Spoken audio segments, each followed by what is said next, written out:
So I just want to welcome everyone to tonight's program, Discover St. Louis, with author Dea Hoover. My name is Angela Scott, and I'm the Adult and Community Services Manager at the Columbia Public Library. And I'd like to thank you all for joining us tonight. We are recording tonight's presentation, and we will upload it to the library's YouTube channel in a few days.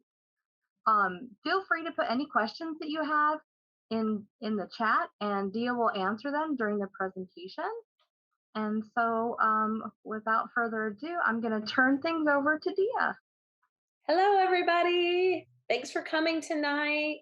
I know there's lots of other things to do, but it's kind of cloudy here in St. Louis. So it may be that way in Columbia too. My mom's up in Vandalia, but I haven't talked to her about the weather. I talked to her about other things, but not about the weather.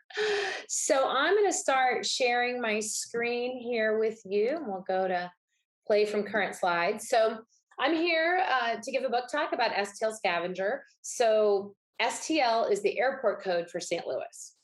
So that's why you see it on everything. It's a really easy to remember. It makes sense. And it's really hard being a saint city because like every time you fill out a form, do they want SAINT? Do they want ST period? Do they just want ST? You never know.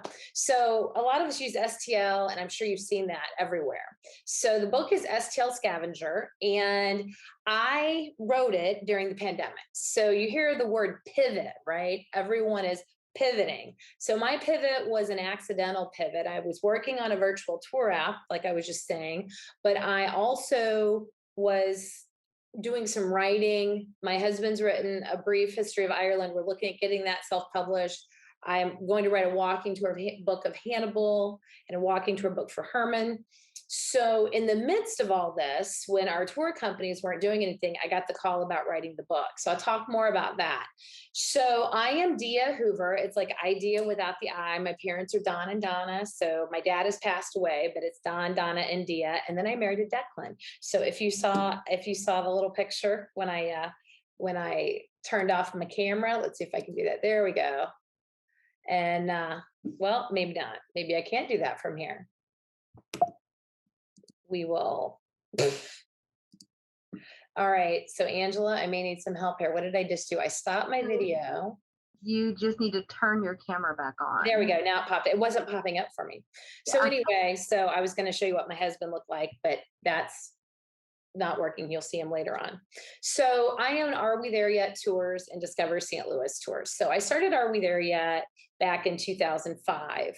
So that is a caricature that we found that looks sort of like me for the logo. We colored the eyes green for my green eyes. We put a compass on her for any direction, and then wrote tour girl. I used to sell cars at Saturn, and then I worked in the service department. So and I always wear a name badge. So I said, let's do the stitching like, the service guys all have. And then we put Are We There Yet as an arch around my head, because that is an homage to the tallest national monument, St. Louis's Gateway Arch.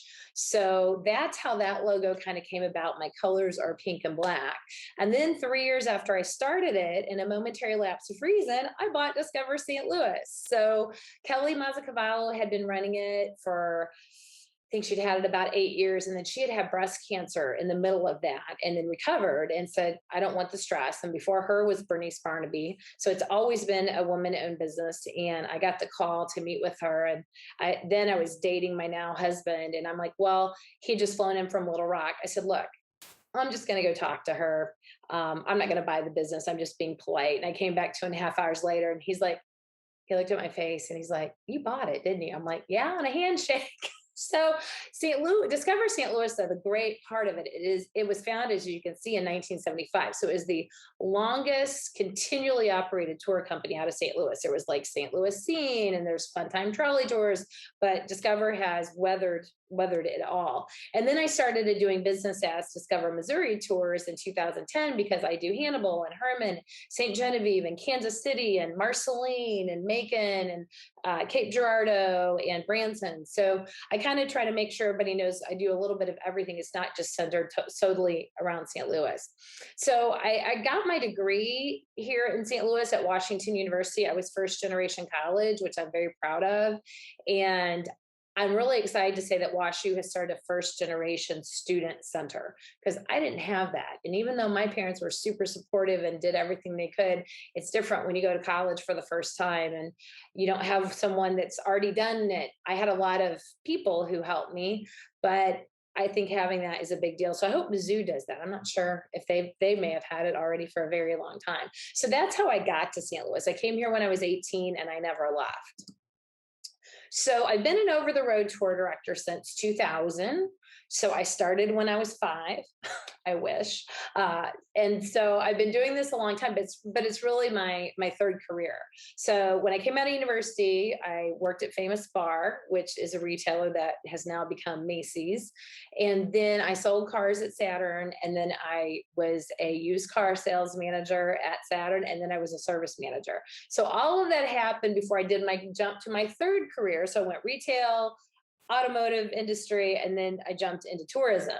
And I jumped into that in 2000, and 18 months later, 9/11 happened, and the whole world flipped upside down. And in tourism, it just kept spinning.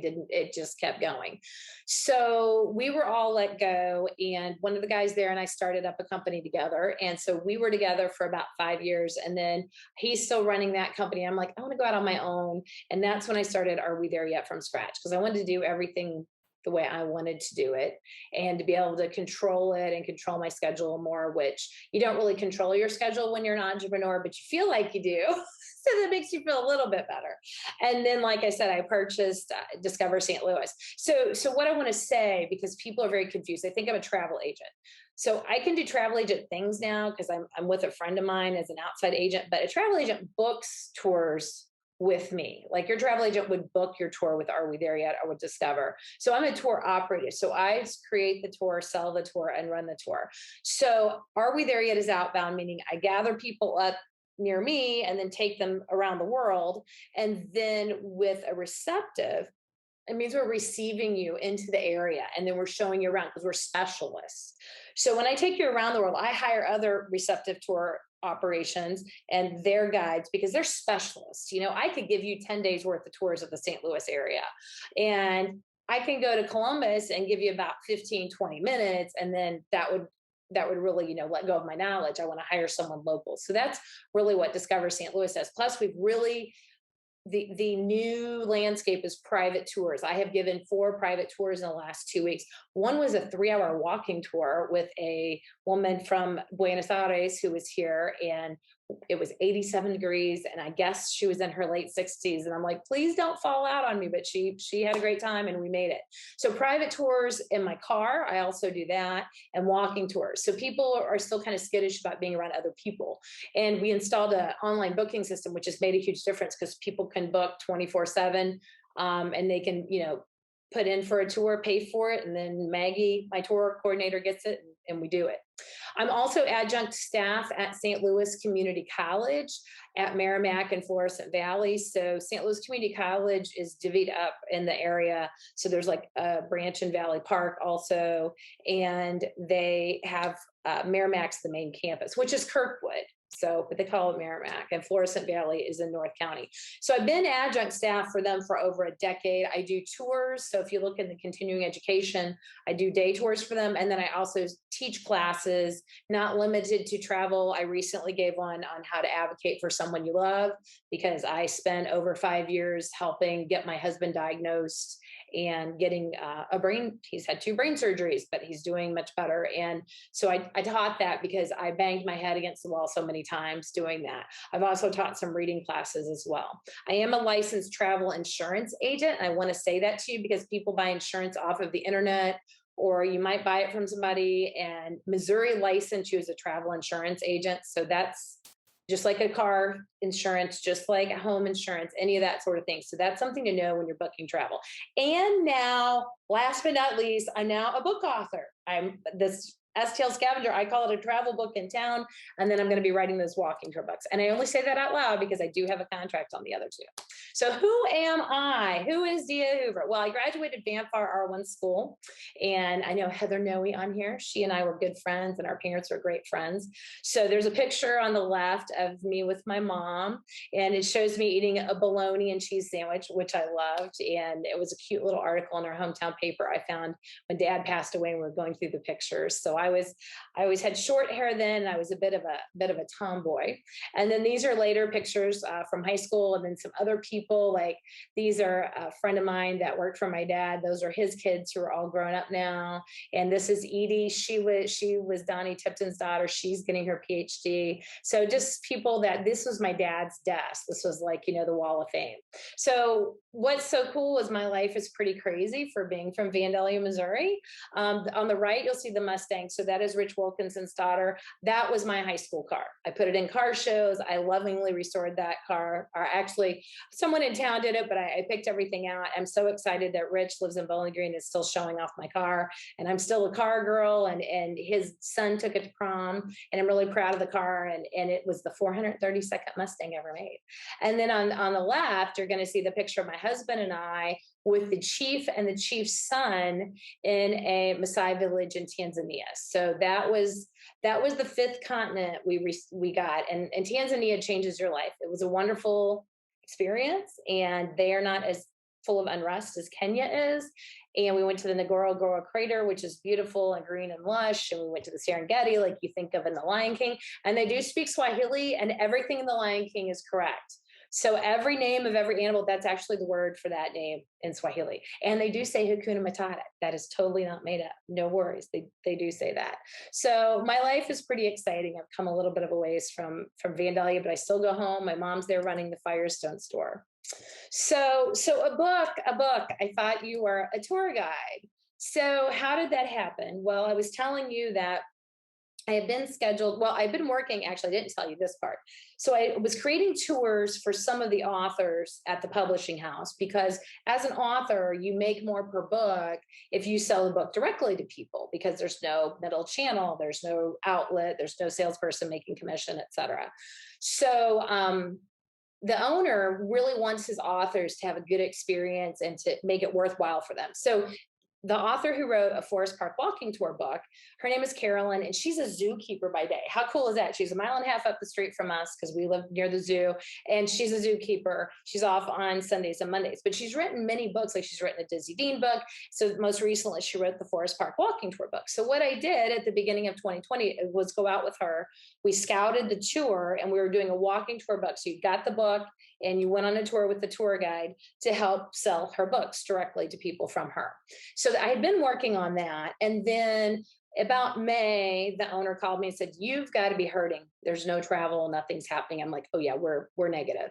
So he said, "Well, think about those walking tour books. You can write any of them you want, because the business plan at Reedy is you write a series of books. So my STL Scavenger book is the first in the series. So someone in Tampa Bay is writing one, someone in Manhattan is writing one. He lives in New Jersey, but he's writing about New York City. Someone in Chicago is writing one. So there'll be a whole string of scavenger books. Ours is just the launch in St. Louis because the publishing company is here." So I had signed the contract for Hannibal because he said, "Pick any town you want." And of course, I'm thinking Hannibal, Mark Twain, his nation was worldwide.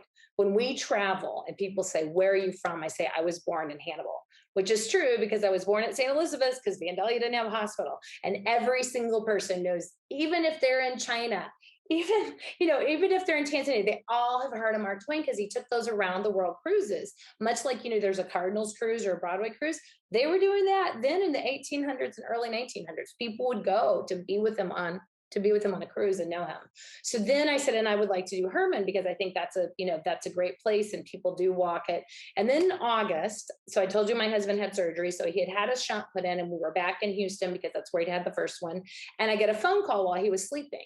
And it was the production manager, and her name is Barb. She's like, "Hey, Dea, this is Barb over at Reedy. We've been kicking around an idea. We've got this great idea for a book during the pandemic, and we need someone to write it. And since you're a tour guide, what do you think about doing it? We're going to throw up a detail, and we need you to write a description." And I said, because I'd never written a book. Sure, no problem. I've got plenty of time. I can do this. So that started in August. And it's one of the really hardest things I've ever had to do. But what's great, unlike my door businesses, I was just the worker bee and they told me what to do and they critiqued it. And it was great because I didn't have to make any decisions. So the Who is Reedy Press. So Reedy Press is a tip of the hat. And if you see their logo, which you will see on the back of the book, the logo is a fedora. So Reedy Press was who published The Mirror. And The Mirror was a publication in St. Louis that was known all across the country. It was very well written and very well read. So that's where the name Reedy Press came from. And they're literally just down the street from us. And you may have heard about 7 years ago, they had a horrific warehouse fire. And it was terrible. So Carolyn, that I was telling you about, her books on Dizzy Dean that had not been sold were in that fire, and a lot of other authors. So they had to move warehouses. But they're really well known here in St. Louis. They support St. Louis neighborhoods and print those very specific books. And why? Why? Because I had time, and I had a lot of time. And I was really depressed. I was going up and down emotionally with the pandemic and being isolated. And as you can tell, I'm a bit of an extrovert, and I'm used to being on a microphone. I'm used to being on a motor coach and sharing with people. So, my idea was, it's a tour on paper, and I can keep giving tours even when I'm not here.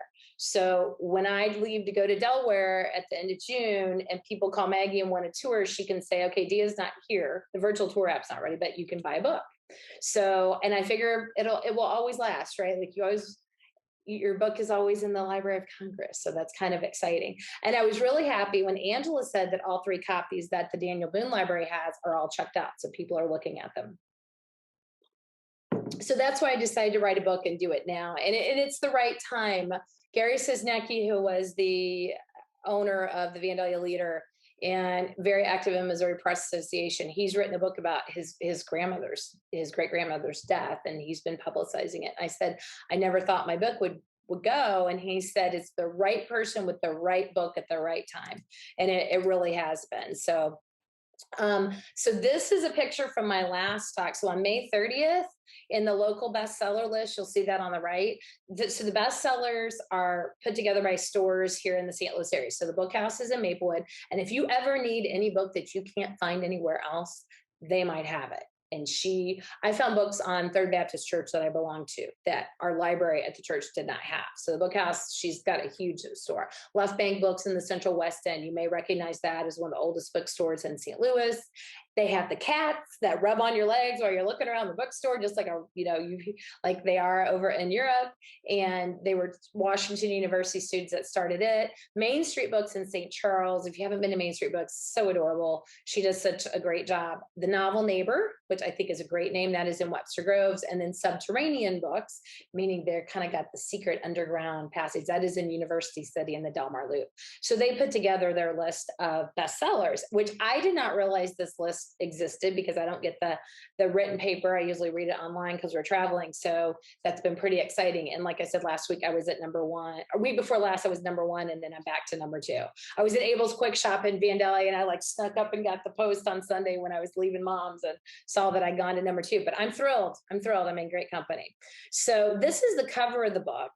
And you'll see it features 17 neighborhoods. And that's really an understatement. It's neighborhoods and cities. And I say that because you'll see you've got the Lincoln Theater in Belleville, Illinois. And you will see that you have, this is University City, which is its own city. So to give you an idea, here's the map. So this is what you see when you open up the book. And I cannot take credit for this. The copyright, the editor and the creative did this. I thought this turned out magnificently. So this shows you, and you'll see I love the little logo they made. It's the fleur-de-lis, which of course the fleur-de-lis, let's see if I can show you the bigger one here. So here, the fleur-de-lis, so it's blue, yellow, and red. That is the symbol of St. Louis, just like it is the symbol of New Orleans, and it is the symbol of Louisville, because of course we were French. Our whole area, we were never British. We were Native American, we were French, we were Spanish, we were French, and then we were American. So the fleur-de-lis is a symbol of our city. And when I give tours locally, I have all kinds of fleur-de-lis jewelry showing it off. And then there's a set of binoculars. So I had that logo turned out fantastically. So you can see that it is a wide ranging area. So I always tell people what I have learned since I moved to St. Louis. If you're talking to someone local and they say, "Where do you live?" I say the Hill. If I'm in an airport in New York and they say, "Where do you live?" I say St. Louis. And if I'm from St. Charles, I say St. Louis. If I'm in Edwardsville, I say St. Louis. And even as a kid growing up, I remember my parents always saying we live about 100 miles from St. Louis because everybody knows where that is. The other thing I love about this is it shows you the rivers, right? So we're divided by the Mississippi River. Then we have the confluence of the Missouri River. And then down here, we have the Merrimack. And the joke in St. Louis is nobody can cross a bridge. They're in Illinois.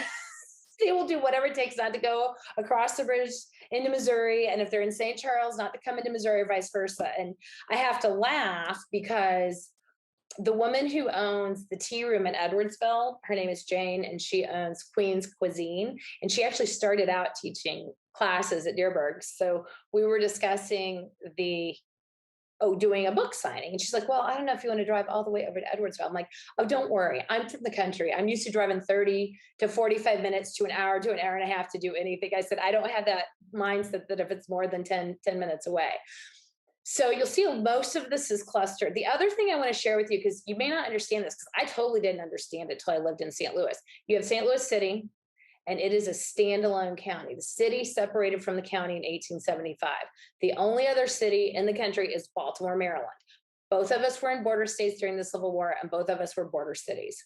So the city, and I think that has so much to do with it, but the city broke away from the county because the city people, like St. Louis was the third and then fourth most populous city in the entire nation at one time. They didn't want to pay for the roads out to where the farmers were.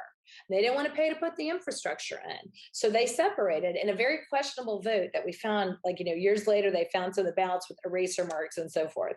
So there was a big exhibit at our Missouri History Museum here in Forest Park, and they talked about the separation. So when you see Central West End, you see the Hill, you see Tower Grove South, you see Southampton, Old North St. Louis, downtown and Soulard, and the Hill. Those are all the city. And I live right here on the Hill. And so to kind of give you your bearings, this is where the zoo is. Okay. And this is 44, this is 64, which we call 40, of course, because it's Missouri Highway 40. Then Old North City curves up here. So when you're in Old North, you can see the arch very clearly. That's where Crown Candy is. There's been a major revitalization there. Then, of course, downtown, it has one of the largest sections of clues. And then Soulard is the oldest neighborhood in St. Louis. And it is where the longest continually operated farmers market runs Wednesday through Saturday.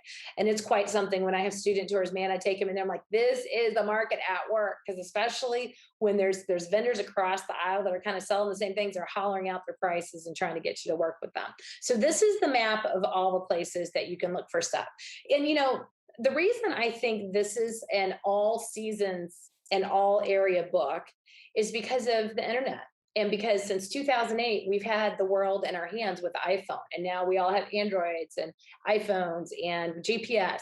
So before that, I would have been kind of leery of saying to people, you could come do this, or you could do it from your armchair before 2008. But now you can. Like Kevin Vines, who I graduated high school with, he just got my book from Barnes and Noble, and he lives in Colorado.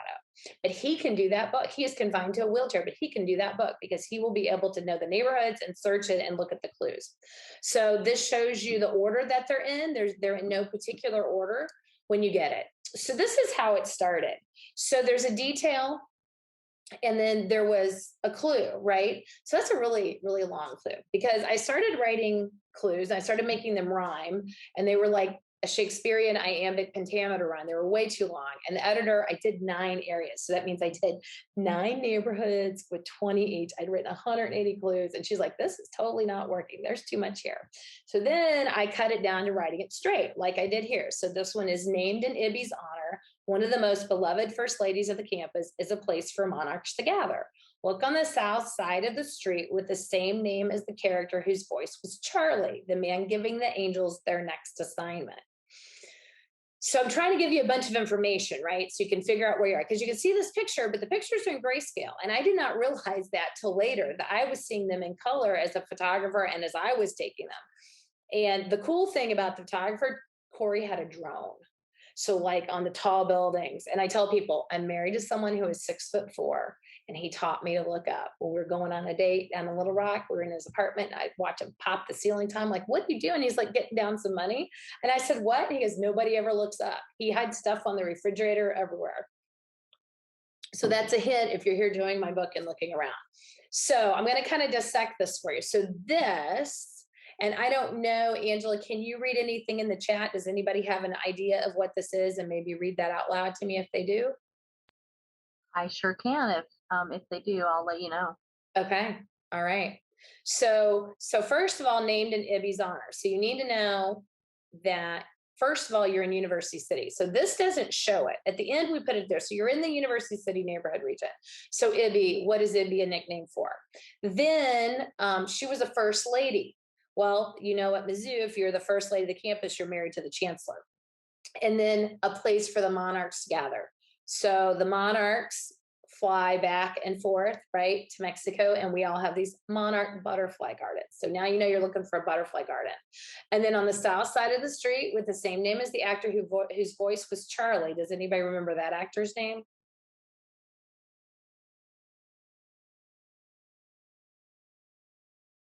So that was John Forsythe. And so Forsyth Boulevard runs on the south side of WashU's campus. So this is Elizabeth Danforth Butterfly Garden. She was married to Chandan, who was the brother, William H. Danforth, who was the brother of John Danforth, which you may remember as a senator and then later an ambassador. So Chandan was who was there when I went to the university. He used to read us the Lemmings book. Don't be a lemming, don't follow everyone. So that was how it kind of started. This is another one. This is one of the rabbits. These rabbits, these whimsical rabbits are all over. So again, this lets you know you're looking at a rabbit because as you can see, it's blown up. You can't see everything. And then what's the hunk of stone I'm straddling, to try to give you the idea you're looking for this boulder that's in the middle of campus that he's perched on. And then I will ponder like my mates living with the Dutch and in DC and Des Moines. So my hint there is I'm trying to get you to know this is the same artist who has done these rabbits in these other areas. And then am I late for philosophy or art history? Maybe I'll just go back into the duck. So philosophy or art history, so that you know you're on a campus. And then maybe I'll go back into the duck. Well, if you Google duck in St. Louis, you'll see that that's the Danforth University Center. And that's where the students gather. And that's where this is outside. And this is Thinker on a Rock. So this is how this kind of started. It was pretty convoluted. This is one I just kept in there because I love it. So this is the Thinker on the Rock, and this taught me some hard lessons. So once I get done with this clue, I'll talk to you about it. So look near a bibliophile's favorite haunt on campus. So if you think you know what that means, put that in the chat. Often you will see one on individual campuses atop a church. Compasses. Often you will see one on individual compasses atop a church with a rooster, but here you see 49. This grouping gathers the same information and electronically reports on the wind speed. So anybody have any guesses on what it's near on the campus in U City? So it's the bibliophiles haunt, the library, and then the individual compasses. So this is Weatherfield number 2. This is an art installation on the campus, just like Thinker on the Rock. So what's interesting about this one, because I love science and I love weather, I love tech, this is an art installation, but every one of those is measuring the wind speed and the direction. So I think that's such a cool idea. It's near Olin Library. And if you were walking on the campus, you would see it. And then, of course, you would say, okay, I got to be by one of the libraries. The main library is Olin on the Washington University campus. But again, you would know you were in your city in the book. So this and Thinker on a Rock, I did not realize that art that is outside, which I consider is public art, is not in the public domain as far as copyright is considered. So you have the artist, and then you have the owner of the art. So I love art. I put all this cool stuff in there. I was going to tell all these stories. And then I had to get permission from everybody. And I have 2 friends that are art appraisers. And I contacted them and they're like, if it gets too hard, just don't use it because it's not worth it. And my fear was like one of the statues I was going to use was, it's called Man on Horse. And it's in Clayton at Whiteout and Hanley. And it's a Botero. Well, Botero is a very well-known artist. And I wanted to use that, and it was on loan from the Gateway Arts Foundation, but they didn't know who actually owned the statue, which I thought was weird. but they didn't have a contact. And then the artist, I couldn't find him. I went so far as to call a gallery in Boca Raton, Florida that had a special exhibit because Jason over at the St. Louis Art Museum gave me the lead on it. He's like, we don't have any Patera work. He goes, so I don't have that contact. And then there's also the Artist Rights Society, and it's in New York. And you can go there to try to get information of who the artist is and who has the right to it. So that's kind of one of those things that is I didn't really know about. So the thing is, you got to put all these pieces together. So one of them was this really scary statue in Clayton by the fire department, and it's Folk Philbiter. He's this frightening person, and so I got a hold of the St. Louis Art Museum. Well, when they gave me the release form, we had to acknowledge it in the book. Well, if you've seen this book, there are no answers yet. We are running it as a game. The answers will be revealed December 1st because we have a contest where you can win $500. So then I realized I couldn't use that. So that was one of the lessons I learned that was really, really, really difficult. So once you start adding art in, that's a problem. Now, here's what an actual page looks like, okay? So first of all, you know you're in downtown, because you can see that every page tells you where you are. So that's kind of nice. Like if you went to the ball game and you were there early or you were leaving later, you could say, okay, I'm downtown. And then you can see, look how much shorter my descriptions are. They're so much quicker. So after writing 2 descriptions for 9 different places and 20 clues in each, I had to write it a 3rd time. And my husband got the biggest kick out of it because of the catalog. He was like, this is what you do to me. This is what you do to me every time with the catalog. You tell me to do it, you change it. So I'm really glad though, because this turned out so much better. So when you look at this clue, you've got the building, and then you have got a cartoon. Well, that is also a hint. And I really, really like that a lot because that gives you 2 things plus the rhyme. So when walking down Tucker, take a glance, you might think you're in Paris, France, watching folks pay their taxes and bills in a replica of the old Hotel de Ville. So does anybody know what that one is?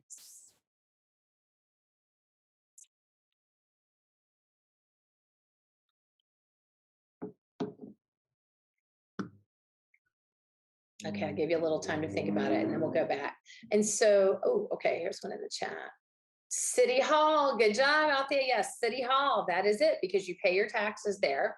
And the City Hall in St. Louis is a replica of the Hotel de Ville, but not the current one in Paris. That was the other thing. When my husband and I were there, we're like, that doesn't look anything like our City Hall. Then we looked it up and it was the one before it. So yes, so this is St. Louis's City Hall. Tucker is the name of 12th Street. That was one of our mayors. And I kind of wanted to get you over there because there's a big clock and it's a beautiful, beautiful building, but it looks dirty because of all the coal that burned on it. So we've been trying to figure out how to clean it, but it's a really cool building. And I go into City Hall like to get my driver's license renewed and to pay it because it's got marble in it and it's a beautiful, beautiful building. Then number 4. So you'll notice you've got the detail and you've got the scales.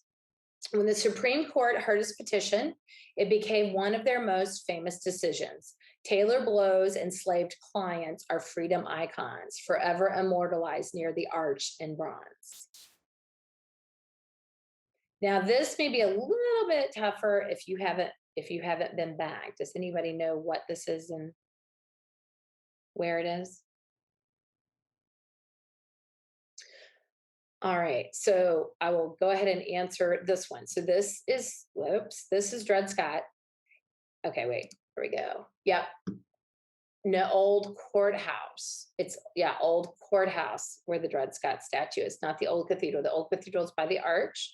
And no, this is Dred and Harriet Scott. So this was interesting because I just told you this whole long story, right, about art. Well, fortunately, the Dred Scott Foundation owns the statue. And I had just been on a professional tour guide association meeting, Zoom, where Lynn Jackson, who is a descendant of Dred Scott, had spoken, and she had Harry Weber, who's in Wright City, make the statue. So I got a hold of both of them and they said I could put it in the book. So this is the statue. And when you see it, you'll see it's Dred and Harriet. They're standing together.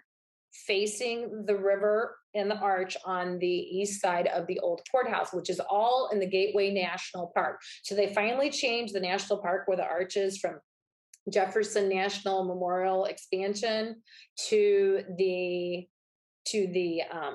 Jefferson expansion memorial park to Gateway Arch, because that's what everybody called it anyway. So that's where this is. So what this is showing you, these are the scales of justice, right? So it was the landmark court case. Some consider one of the reasons the Civil War started. And then you've got the statue, and then Taylor Blow was the lawyer. So Taylor Blow is who took it to trial and was their lawyer. So then number 3 was City Hall. You can see all of this artwork. And what you do is you take on these lines, you can take your notes. Because like I said to you, there's going to be a contest. There is a contest happening right now. So if you go to stlscavenger.com, which I will put that down in the chat for you, you will find the contest there. So once you figure out all 366 clues, you can type them in and upload them. And there's a $500 prize and then 2 Reedy prize packs that happen after that. So there is a good reason to keep working on it, through the summer and into the fall. And then November 15th is the deadline. And then December 1st is when the winner will be chosen.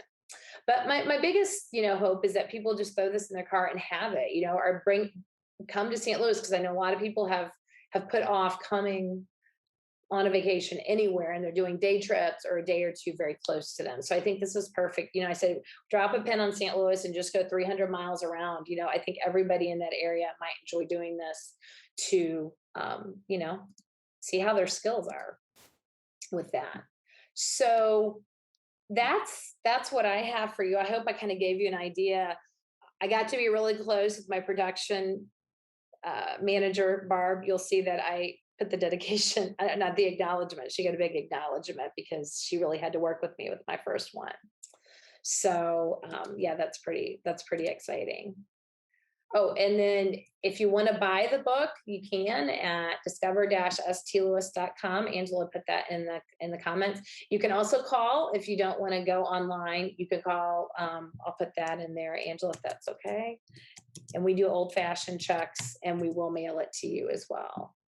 And like I said, you can check them out at the library, which is really fun. Yep, there we go. Perfect. Angela put that in the chat. And you can enjoy it and look at it. And like I said, I really feel like you can do it from your computer and from your phone as well. And then I'm going to be doing some other events. So Find the 9 is another event that is going on besides the contest. So you collect 9 puzzle cards. So I thought this was really cute. And the reason this idea came about was my friend in Ontario was trying, all of us tour operators are trying to figure out what to do. What can we do during this downtime? We were all just wanting to share our areas with people. So Kelly and her daughter put together a scavenger hunt in Ontario. And you would go to the parking lot, and she and Kate would give you a scavenger hunt. You would drive around through there. It would be our equivalent of a county, and take pictures and come back an hour and a half later, turn in your answers. And then they gave you a puzzle, and they had a puzzle made of all the pictures of all the signs that people would have seen as they were traveling around, and had it made into an actual board puzzle. Because as Kelly told me, scavenger hunts and crossword puzzles and puzzles are on trend. I mean, board puzzles really sold so much during the pandemic. And then also scavenger hunts, people were doing them online.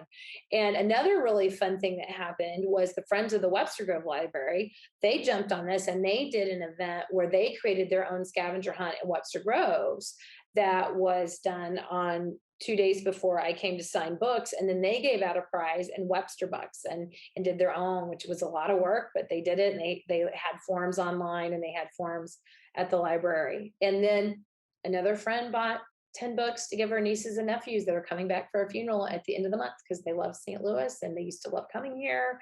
And they said St. Louis is where it's at, and somebody else is going to get them flowers, and they can do this when they spend their three days together too. So yeah, it's been very interesting. And in the latest comment, that was a friend of ours. We have a couple that has gone around the world with us, but she developed Alzheimer's, and she's really debilitating quickly.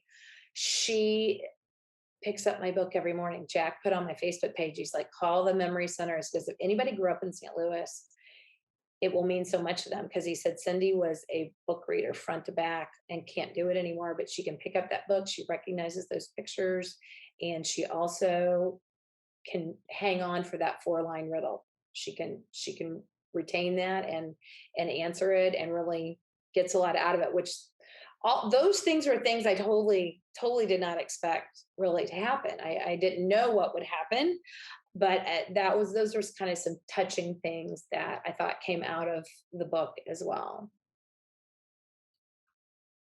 Thank you, Dea. Does anyone have any questions that you want to ask of Dea? Feel free to put them in the chat.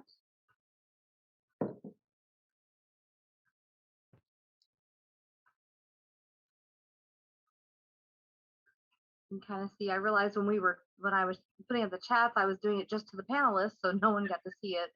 So if you see it wrong in the chat, it's because I messed up. But hey, are there any animal clues? There are there are buildings with animals. Now we did not do, I will disclose this to you, we did not do Forest Park totally, because we had just done the Forest Park walking tour book. But yes, you will see animals depicted in some of the details.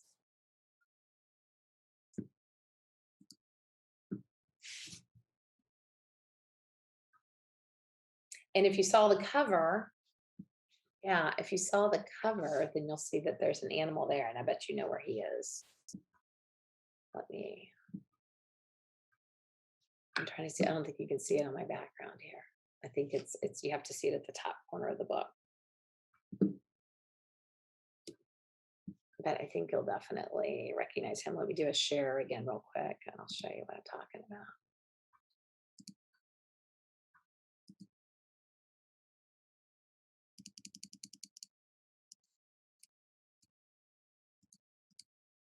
So see that guy right there? you might know where he is. So that's kind of fun. It looks like someone just thanked for the fun presentation. They're relatively new to Missouri, so they're looking forward to exploring St. Louis in the future. Great. We would love for you to do that. And another thing I didn't mention, and people that, like, I didn't realize it until I became a tour director, and it's $49 to go to the San Francisco Zoo. So St. Louis has the second most free attractions after Washington, D.C.